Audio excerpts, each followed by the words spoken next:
take it from a little post Aurangzeb. Because what happened after Aurangzeb's or the Mughal Empire declined, there was an ascendance of the Marathas. And Marathas not only started taking over large parts of India, they nearly subjugated the Mughal king to the status of a vassal. The situation was such that from the Red Fort, you would find two flags simultaneously fluttering from the Red Fort. One was, of course, the Mughal flag, and the other was the Maratha flag. And the real power lay with the Marathas. The Mughal emperor could not move an inch, could not move a finger without the approval of the Marathas. So it was at that time that the idea of the pure struck, and there was a guy called Shah Waliullah. I don't know whether you've heard of him. The Shah Waliullah was a classmate of the famous Abdul Wahab. I'm sure most of you must have heard of Abdul Wahab and the Wahhabi ideology. Shah Waliullah was educated in Arabia along with Abdul Wahab, and he found it absolutely repugnant that a non-believer could rule over the land of the pure, as he thought the Mughal Empire represented the land of the pure.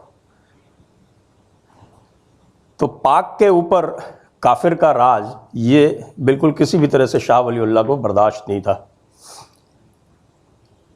Around the same time, the British were moving their forces towards Bengal, and this was also around the same time when in Mysore, Hyder Ali was coming to power and was later succeeded by Tipu Sultan.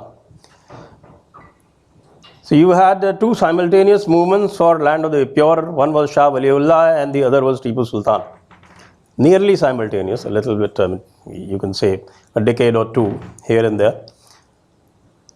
So Shah Waliullah was the one who formed that alliance between Ahmad Shah Abdali and Najibullah of Rohilkhand and Asafuddollah of Awadh.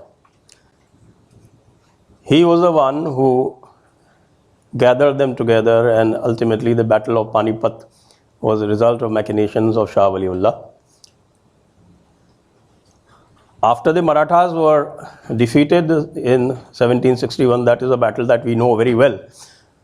But the aftermath was that Ahmad Shah Abdali was not able to secure that victory into a firm foothold, and he was so badly harassed by the Marathas that he ultimately had to leave India.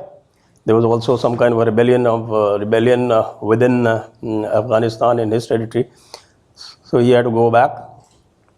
And the Marathas reigned supreme again, and not only reigned supreme, they actually spread their empire from Katak to Attak. As they say, Katak se Attak tak Maratha Samrajya tha. So from Katak to Attak. Attak is that place on the Indus, which was supposed to be the traditional boundary of India. Beyond that, it was always Gandhar, and I think except under Mauryan Empire and sometimes during the Mughal Empire, most of the time it was always not a part of the Indian kings or Indian kingdoms. After this, Tipu Sultan once again attempted to create a land of the pure in the south. And that was the time that he also wrote to the Afghan king, and not only to the Afghan king, he also wrote to the caliph, and he said that we need to establish this land of the pure in the land of the unbelievers, the infidels or the kafirs.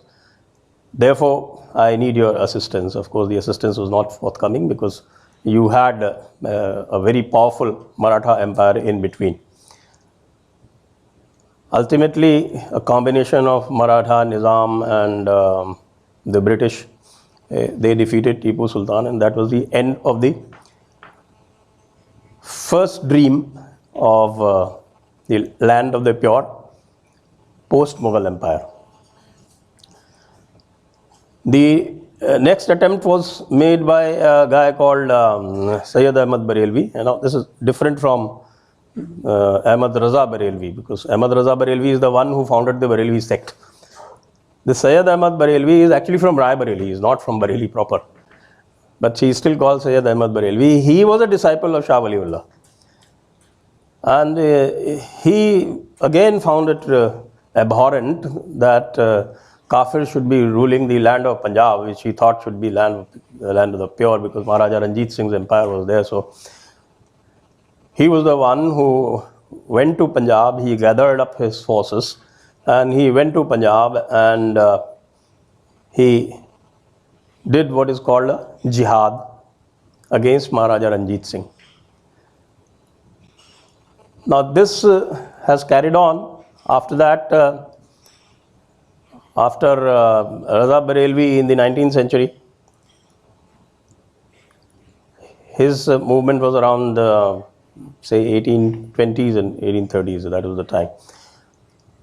After the collapse of the Sikh empire of Maharaja Ranjit Singh, then we had Sir Syed Ahmad Khan.